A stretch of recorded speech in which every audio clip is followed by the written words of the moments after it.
തിരുവനന്തപുരത്ത് 75-കാരനെ കാണാനില്ല എന്ന് പരാതി. വെടിവെച്ചാൻ കോവിൽ ഭഗവതിനട സ്വദേശി മുകുന്ദൻ നായരെയാണ് ഇന്ന് രാവിലെ 9 മുതൽ കാണാതായത്. കുടുംബം നരുവാമൂട് പോലീസിൽ പരാതി നൽകി. മനീഷ് മഹിപാൽ തിരുവനന്തപുരത്ത് നിന്ന് ചേരുന്നു കൂടുതൽ വിവരങ്ങളുമായി. മനീഷ്, എന്താണ് ഇത് സംബന്ധിച്ച് കുടുംബം നൽകുന്ന വിശദാംശങ്ങൾ? എന്തെങ്കിലും അസുഖമോ അല്ലെങ്കിൽ മറ്റെന്തെങ്കിലും പ്രശ്നങ്ങളോ ഉള്ളയാളാണോ? എന്താണ് നമുക്ക് മനസ്സിലാക്കാൻ കഴിയുന്ന കാര്യങ്ങൾ?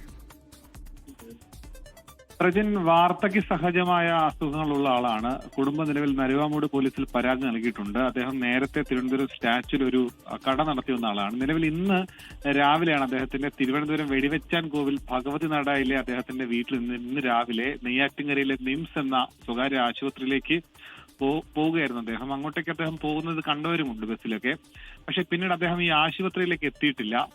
അദ്ദേഹം തിരികെ വീട്ടിലേക്ക് മടങ്ങി എത്തിയിട്ടുമില്ല. അങ്ങനെ അദ്ദേഹം എവിടെ പോയി എന്നുള്ള കാര്യം ഇന്ന് രാവിലെ മുതൽ കുടുംബം അന്വേഷിക്കുകയാണ്. വൈകിട്ടോടുകൂടി പോലീസിൽ പരാതി നൽകി. അദ്ദേഹത്തെ അവസാനമായി കാണുമ്പോൾ അദ്ദേഹത്തിന്റെ വേഷം വെള്ള മുണ്ടും വെള്ള ഷർട്ടും ആയിരുന്നു. അദ്ദേഹത്തിന്റെ തോളിലൊരു വെള്ള തോർത്തുണ്ടായിരുന്നു.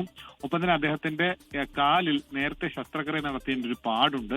എന്തെങ്കിലും വിവരം ലഭിക്കുന്നവർ അദ്ദേഹത്തിന്റെ മകൻ സുനിൽ എന്നാണ് മകന്റെ പേര്. മകൻ സുനിലിനെ വിളിക്കണമെന്ന് അഭ്യർത്ഥിക്കുന്നു. അദ്ദേഹത്തിന്റെ മകൻ സുനിലിന്റെ നമ്പർ 9333854781 എന്നാണ് അദ്ദേഹത്തിന്റെ ഈ മുകുന്ദൻ നായരുടെ മകൻ സുനിലിന്റെ ഫോൺ നമ്പർ അതാണ്. അതല്ലെങ്കിൽ ഈ നരുവാമൂട് പോലീസിൽ തിരുവനന്തപുരം നരുവാമൂട് പോലീസിലെ വിവരം അറിയിക്കണമെന്നാണ് അഭ്യർത്ഥന.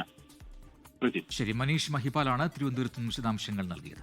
ലോകത്തെവിടെയായാലും ഏത് സമയത്തും 24 വാർത്തകളും ഓഗ്മെന്റഡ് റിയാലിറ്റി പാക്കേജുകളും എക്സ്പ്ലെയിനറുകളും വിശദമായി കാണാൻ ഞങ്ങളുടെ യൂട്യൂബ് ചാനൽ നിങ്ങൾക്ക് സബ്സ്ക്രൈബ് ചെയ്യാം.